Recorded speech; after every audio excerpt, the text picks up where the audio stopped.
어떤 신앙인 과학자가 요즘은 전문가들이 유튜브를 굉장히 많이 합니다. 그 유튜브를 통해서 신앙과 과학에 대해서, 크리스찬입니다. 신앙과 과학에 대해서 소개하는 영상을 보았습니다. 우리가 생각하기에 과학자들은 예수님을 믿거나 교회 출석 잘 안 할 것 같은데, 그분이 말하기를 자기 주변에 아는 과학자들 100명 중에 한 20, 30명 정도가 교회에 출석을 한답니다. 그런데 그분이 한 말씀을 드렸어요. 그런데 그 20, 30명 중에 정말로 예수님을 믿어서 바르게 신앙생활 한 사람은 한 5명 정도. 100명 중에 한 5명 정도가 그렇고, 나머지 한 20명 정도는 왜 교회를 가느냐? 제가 아는 또 유명한 우리나라의 대표적인 생물학자 중에 한 분이 계십니다. 그분도 유튜브를 하는데, 그분이 이런 이야기 자주 했어요. 자기는 예수님을 믿지는 않지만 매주 꼬박꼬박 교회를 갑니다. 왜냐하면 결혼하기 전에 아내와 약속을 했기 때문입니다. 그래서 본인은 안 믿는데 아내는 독실한 신앙인이고 자녀들도 독실한 신앙인입니다. 그런데도 믿지 않아도 교회는 간다라고 했습니다. 참 의리가 있으신 분인 것 같아요. 교회에는 다양한 사람들이 있습니다. 정말 신앙을 가지고 믿음 때문에 교회에 출석하시는 분도 있고, 그렇지 않고 다양한 또 다른 이유와 저런 이유로 다니는 분들도 있습니다. 오늘 본문은 그와 같은 이야기를 우리에게 하고 있습니다. 우리에게 무엇을 가르쳐 주는 것일까요? 본문은 바울의 3차 전도 여행 중에 에베소에서의 사역을 소개하고 있습니다. 자, 2차 전도 여행은 끝났습니다. 이제 3차 전도 여행으로 넘어가게 되었어요. 자, 이 에베소에 방문하게 되었는데, 에베소는 소아시아 땅, 지금의 튀르키예 땅이죠. 여기 서남쪽 해안 도시입니다. 지금도 그때의 원형 경기장이나 유적들이 선명하게 남아 있습니다. 또 그곳에 아데미 신전이라고 있는데, 오늘 19장에 보면 쭉 내려가다 보면 아데미 우상에 대한 이야기가 있습니다. 그래서 로마 신화에 나오는 아르테미스 신이라고 볼 수가 있는데, 이 아데미 신전이 있어요. 아데미 신전이 그 기둥이 지금도 몇 개가 남아 있는데, 그 기둥의 흔적만 봐도 이 신전이 얼마나 컸는지를 짐작할 수 있는데, 고대의 이 신전은 세계 7대 불가사의 중에 하나다라고 말할 정도로 크고 웅장했다라고 합니다. 그리스 올림푸스 산에 있는 파르테논 신전보다 규모 면에서는 훨씬 더 큰 신전입니다. 이와 같은 원형 경기장 신전의 크기로 봤을 때, 그 유적의 크기로 봤을 때, 그때 당시에 번성했을 때 인구가 몇 명쯤 되었을까? 학자들은 25만 명 이상으로 봅니다. 경산의 인구가 25만을 살짝 넘었습니다. 그러니까 고대의 25만이라 그러면 그 도시가 얼마나 대단했는지를 알 수가 있습니다. 자, 이와 같은 대단히 큰 도시에 당연히 유대인들도 있고 또 그리스도인들도 있었어요. 자, 에베소에 왔을 때 바울이 한 무리의 제자들을 만나게 됩니다. 한 10여 명의 사람들이 모여서 신앙생활을 하고 있었습니다. 이들이 유대인인지 아닌지는 정확하게 잘 모르게 나와 있지 않습니다만은, 중요한 것은 이들이 유대교를 믿고 있는 것이 아니라 기독교, 그러니까 예수를 믿고 있더라는 겁니다. 자, 이들이 어떻게, 바울이 처음 방문했는데 어떻게 신앙생활을 하고 있었을까? 아마도 학자들이 추측하기로 수십 년 전으로 거슬러 올라가면 예루살렘에서 오순절 성령 강림 사건이 있는데, 그곳에 디아스포라 수많은 유대인들이 명절을 지내기 위해서 왔습니다. 복음을 듣고 그들이 변화를 받아 고향으로 돌아가서 교회를 시작했죠. 아마 그런 사람들로 말미암아 이곳에 교회가 생겨난 것으로 봅니다. 그런데 바울이 이들을 만났을 때 이들이 조금 특이했던 것 같습니다. 여러분, 예수를 믿는다고 말하는데, 흔히 말하면 교회에 나오는데 뭔가 좀 달라요. 그래서 바울이 조금 이상하다 싶어서 질문을 던집니다. 정말 예수님을 믿는 것이 맞을까? 질문을 던집니다. 2절 말씀 같이 읽어볼까요? 시작. 이르되 너희가 믿을 때에 성령을 받았느냐? 아니다. 이르되 아니다. 우리는 성령이 계심을 듣지 못하였노라. 여러분, 우리는 신앙생활을 하면 물로 세례를 받습니다. 여기 보면 상당수가 물로 세례를 받았을 겁니다. 그런데 제가 질문 하나 던지겠습니다. 물로 세례를 받아야 구원을 받습니까? 아니면 세례를 받지 않아도 예수를 믿기만 하면 구원을 받습니까? 그렇죠. 예수님을 믿기만 하면 구원을 받습니다. 물 세례를 받지 않아도. 그런데 다시 묻겠습니다. 물 세례가 아닌 성령 세례입니다. 성령 세례를 받아야 구원을 받을까요? 아니면 성령 세례를 못 받아도 구원을 받을 수 있을까요? 물 세례가 아닌 성령 세례입니다. 여러분, 잘 대답하셔야 됩니다. 성령 세례를 받지 못하면 구원이 없습니다. 성령 세례는 예수님을 믿는다면 반드시 받아야 됩니다. 그런데 이것은 물 세례와 같이 우리 눈에 보이는 게 아니에요. 물을 뿌리듯이 어떤 의식을 통해서 받는 게 아닙니다. 도대체 어떤 방식으로 일어나는지 사실은 정확하게 표현하기는 어려워요. 중요한 것은 우리의 신앙 고백을 통해서, 우리의 믿음을 통해서 성령 세례를 받는다. 그것만 확실하게 이야기를 할 수가 있습니다. 자, 성령 세례를 받아야 구원을 받는데 정말 예수님의 사람이 되는데 바울이 성령 세례를 받았느냐라고 물으니까 이들이 그런 게 있어? 처음 들어보는데 이런 이야기를 하고 있는 것입니다. 성령님에 대해 전혀 모르는 거예요. 여러분, 성령님이 누구십니까? 우리는 삼위일체 하나님이라고 얘기하죠. 성부 하나님 아버지, 성자 예수 그리스도, 그리고 삼위이신 성령 하나님이십니다. 성령님이 우리 안에 오셔서 우리가 하나님의 백성임을 확인시켜 주시고 우리가 죄로부터 승리하도록 도우시고 하나님의 백성으로 살아가도록 인도해 주시는 분이 성령님이십니다. 무엇보다 우리가 신앙 고백을 하는 것은 성령님을 통해서만 할 수 있어요. 진실된 신앙 고백. 누구든지 성령이 아니고서는 예수님을 주님이다라고 고백할 수 없다라고 했습니다. 자, 성령 세례를 받아야 성령께서 우리 안에 오시고 일하십니다. 그런데 그들은 단지 요한의 물세례만 받았다라고 합니다. 세례 요한의 물세례, 이것은 무엇입니까? 세례 요한 예수님 오시기 전에 활동했던 선지자잖아요. 그러니까 성령 세례를 받게 하기 위해서 미리 준비했던 사람입니다. 이 물세례라는 것은 이제부터 너는 죄를 끊고 정말 하나님을 제대로 믿고 살아. 네, 그렇게 살겠습니다라는 어떤 하나의 다짐이고 일종의 선서 같은 것입니다. 실제로 그것이 우리의 죄를 씻어주는 게 아니에요. 상징적인 행위입니다. 자, 이들은 성령을 받지 못했습니다. 물세례만 받았어요. 이들이 구원 받았습니까?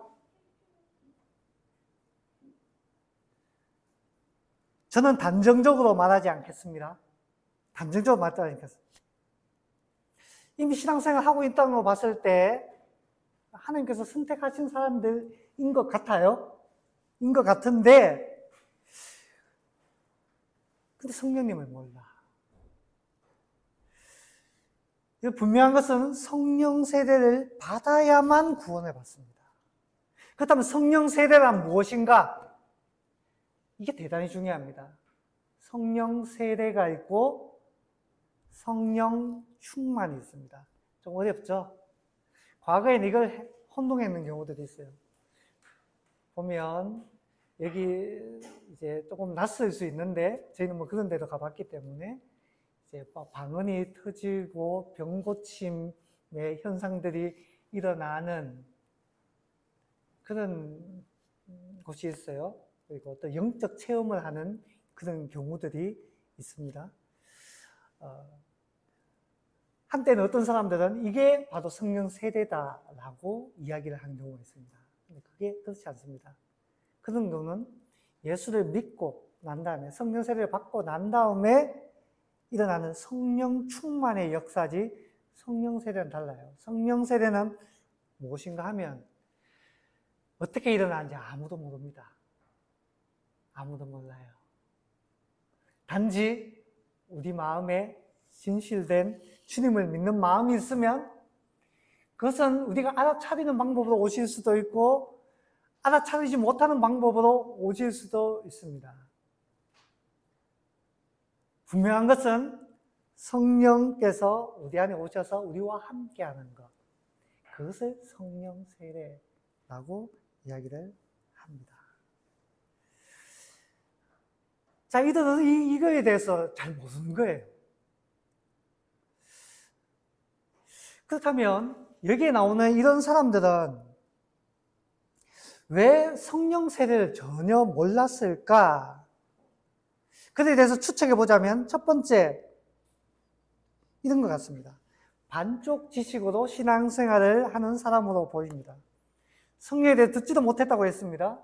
여러분, 성령에 대해서는 사실 신약에서만 소개되고 있는 게 아니고 성경은 신약과 구약이 있잖아요.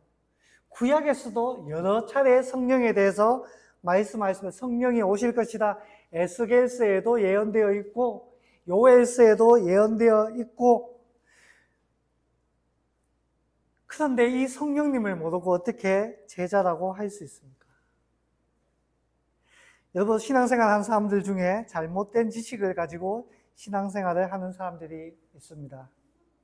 오래도록 교회를 다녔는데 성경의 이야기를 대단히 낯설어하는 사람들을 제가 여러 본 적이 있어요. 수십 년 다녔는데 성경에 나오는 우리가 일반적으로 아는 이야기인데도 처음 듣는 것처럼 반응하시는 분들이 있습니다. 여러분, 배워야 합니다. 잘못된 지식이 문제를 일으키기 때문입니다. 자, 두 번째, 잘못된 이유로 예수를 믿고 있는 것은 아닐까라는 생각을 해봅니다. 잘못된 이유로, 잘못된 목적으로. 과거 예수님이 복음서에 보면 예루살렘으로 입성하는 장면이 나옵니다. 그때 수많은 사람들이 예수님을 따랐어요. 예수님을 왕으로 모셨습니다. 자기 옷을 벗어서 주님 오시는 길에 내 옷을 양탄자 같은 거예요. 왕의 길 같은 겁니다. 종려나무를 깔고. 그러면서 이야기합니다. 호산나 다윗의 자손이여. 호산나는 우리를 구원해 달라는 것이죠. 자, 주님께 원하는 것이 무엇입니까? 구원해 달라. 무엇으로부터의 구원입니까? 죄로부터의 구원이 아니고 로마로부터의 구원. 그러니까 우리를 해방시켜 달라. 로마로부터. 이런 의미입니다. 그런데 주님은 그렇게 하지 않으셨어요. 왜냐? 그게 목적이 아니신 겁니다. 정말 원수는 우리 눈에 보이지 않지만 우리를 공격하는 사탄, 마귀고 우리를 얽어매고 있는, 벗어 던질 수 없는 그 죄가 우리의 원수인 것이죠. 그런데 그는 잘못된 믿음으로 주님을 믿었습니다. 그러니까 주님이 십자가에 달리실 때 다 도망가잖아요. 다 떠나버리잖아요. 한국교회 초기 역사에도 비슷한 일들이 있었습니다. 구한말 교회는 독립운동의 묘람이었어요. 교회가. 민족 대표 33인 잘 아시잖아요. 33명 중에 기독교인이 16명이었습니다. 절반에 해당되는. 그때 당시 기독교인 해봤자 뭐 몇 명 되겠습니까? 너무 미약한데도 지도자들 대부분이 기독교인이라 말 통해서 교회가 독립운동의 온상지 요람이었다는 것을 확인하게 됩니다. 안중근, 안창호, 김구, 유관순, 우리가 잘 아는 이런 이와 같은 독립운동가들이 모두 기독교인들이었습니다. 그런데 이분들 외에 좀 과격하신 분들이 좀 있었어요. 젊은 사람들 중에. 선교사들이 보기에 교회에서 독립운동이 지나치다라고 여겨서 교회에서 못하게 막는 일들이 생겼습니다. 그때 상당수의 청년들이 교회를 떠나버립니다. 제가 안타까워요. 선교사님들의 대처도 제가 솔직히 말해서 안타깝고요. 그리고 그 교회를 떠나버린 청년들도 안타까웠어요.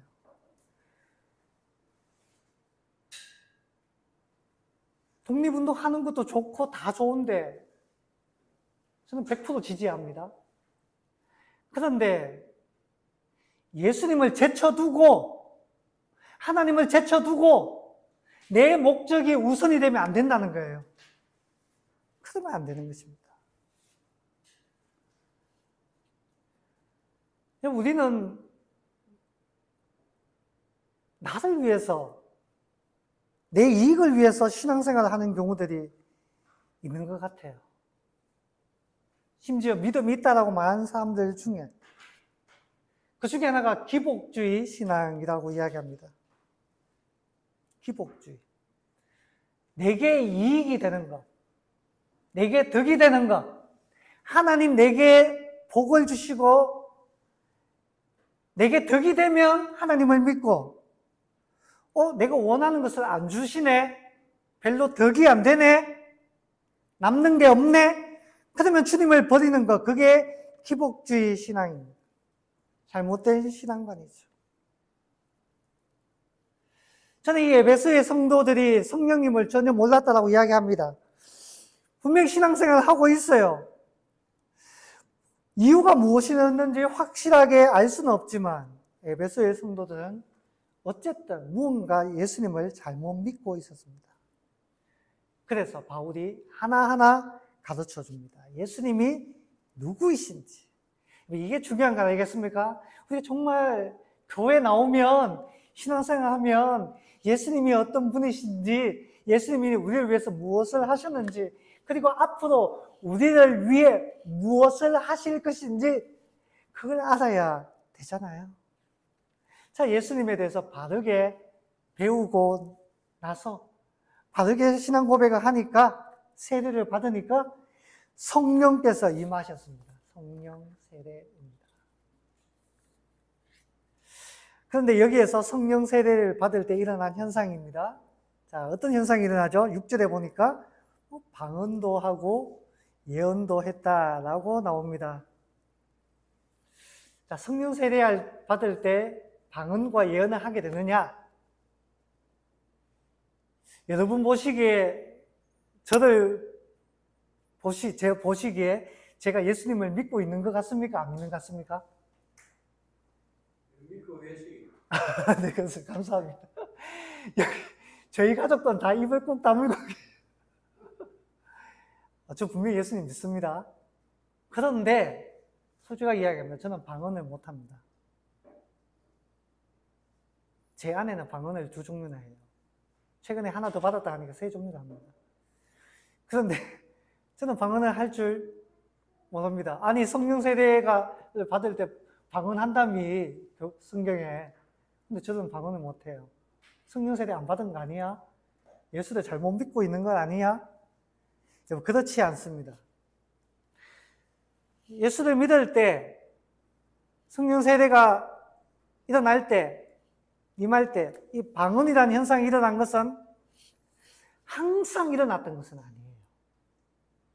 이거는 초대 교회에 일어났던 특이한, 독특한 현상 중에 하나였습니다. 오순절에 성령 강림하실 때도 이와 같은 일들이 일어났어요. 왜 이런 일들이 일어나느냐? 여러분, 교회가 세워지는 초기에는 이런 일들을 주님께서 특별히 많이 주셨습니다. 왜냐? 예수를 믿는다는 게 어떤 의미인지를 잘 모르니까 주님께서 눈에 보이는 방식으로 이와 같은 방식을 주신 거예요. 이와 같은 방식으로. 여러분, 내가 방언을 하고 예언을 하고 혹은 못하고 그게 우리가 구원을 받았다, 예수님을 믿는다, 믿지 않는다, 그런 증거가 될 수 없다라는 것입니다. 성령 세례를 받은 가장 확실한 증거는 딱 한 가지입니다. 내가 지금 진실된 마음으로 주님을 구주로, 나의 구주로 신앙 고백을 하고 있는가? 그렇게 믿고 있는가? 왜냐하면 주님께서 너무너무 중요한 말씀하셨어요. 성령이 아니고서는 예수님을 주님이라고 말할 수가 없다. 우리가 예수님 보고 나의 주님이십니다, 구원자이십니다 라고 진실되게 고백하는 것은 누구를 통해서만 할 수 있느냐? 성령님을 통해서만 할 수 있다라는 것입니다. 사랑하는 여러분, 저와 여러분이 예수님을 나의 주님으로 믿고 있습니까? 그렇다면 저와 여러분은 성령을 받은 사람인 줄 믿습니다. 아무튼 자, 그렇다면 이와 같은 성령 세례를 받은 후에 이들은 참된 제자가 되었을까요? 정말 훌륭한 신앙이 되었을까요? 이전보다는 아마도 더 나은 제자가 되었을 것입니다. 그런데 여러분, 이게 우리에게 되게 중요해요. 중요한 의미를 말합니다. 한 번에 완전히 바뀌는 사람이 있는 반면에 조금씩 변하는 사람도 있습니다. 저는 감히 말하고 싶습니다. 여기 보면 12명쯤 되었다라고 이야기하는데 이때부터 시작해서 바울이 에베소에서 3년간 사역을 합니다. 더 많은 사람들이 믿게 됩니다. 그런데 믿게 된 사람들, 이 사람들이 단번에 변화된 게 아니에요. 이들이 하나님 앞에 헌신된 제자가 되는 사건이 훗날 일어나게 되는데 쭉 읽어보시면 나옵니다. 스게와의 7 아들들의 사건입니다. 여러분, 바울은 말씀도 가르쳤고 하나님의 능력으로 수많은 사람들을 고쳤습니다. 바울이 여러 가지 이적들을 일으켰어요. 그러자 바울처럼 자기도 그런 이적을 일으키고 싶었던 사람들이 나타나게 되는데 스게와의 7 아들들입니다. 7명의 아들들. 스게와는 제사장 출신입니다. 이들이 바울 흉내를 내는 겁니다. 자, 귀신 들린 사람이 있어요. 스스로 자신을 어떻게 할 수 없는. 그러니까 귀신을 내쫓는데 귀신을 내쫓았을까요? 귀신이 이렇게 이야기하는 겁니다. 저도 그런 현상들을 사실 접해봤기 때문에 믿어요. 귀신들에게 이야기합니다. 내가 예수도 알고 바울도 아는데 도대체 니들은 뭐냐? 이러면서 그 7 아들들에게 귀신이 달려들어서 그들의 옷을 발가벗기우고 수모를 안겨준 겁니다.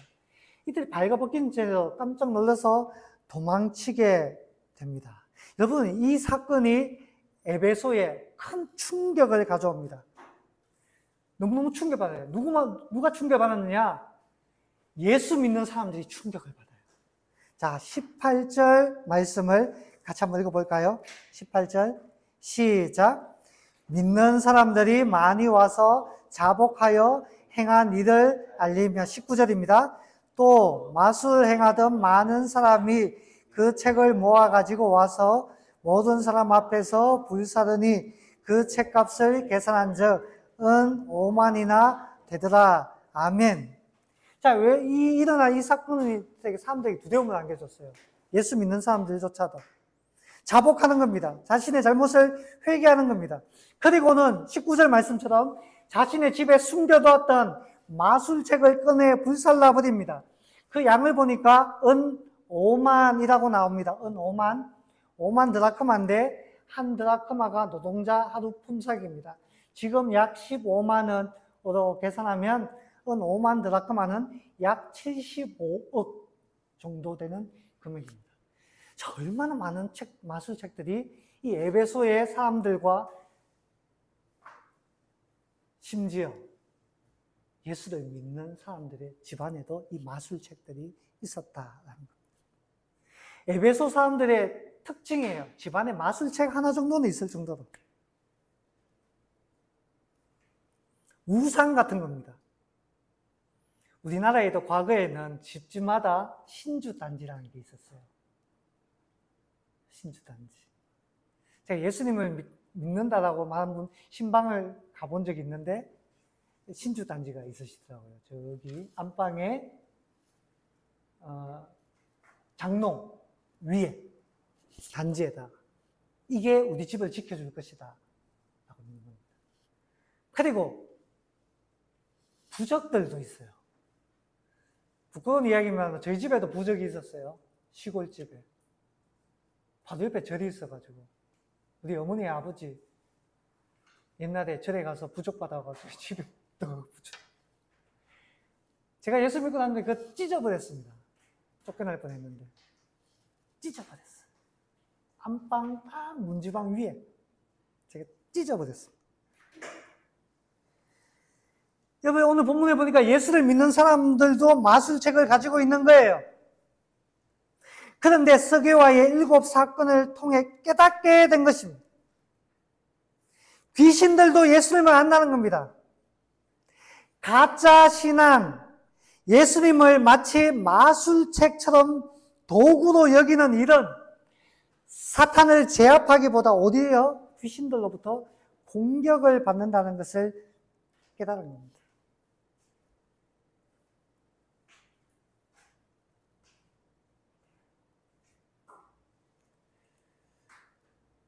이들은 예수님을 마술책과 같은 도구처럼 여긴 것은 아닐까라는 생각을 해봤습니다. 마치 도깨비 방망이처럼.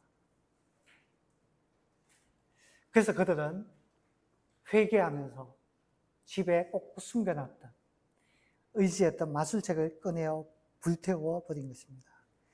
이제부터는 마술책을 의지하지 않고 주님을 도구처럼 여기지 않고 예수님을 전적으로 믿고 의지하며 살아갈 거야 라는 참된 회개가 일어난 것입니다. 사랑하는 여러분, 말씀을 정리합니다. 오늘은 참된 신앙인이 되는 것에 대한 말씀을 나누었습니다.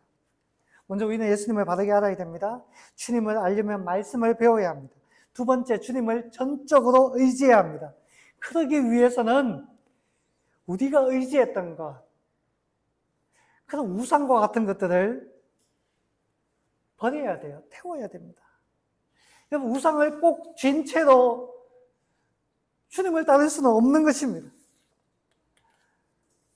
아프리카에서 원숭이 잡는 예화 이런 거 많이 들어보셨잖아요.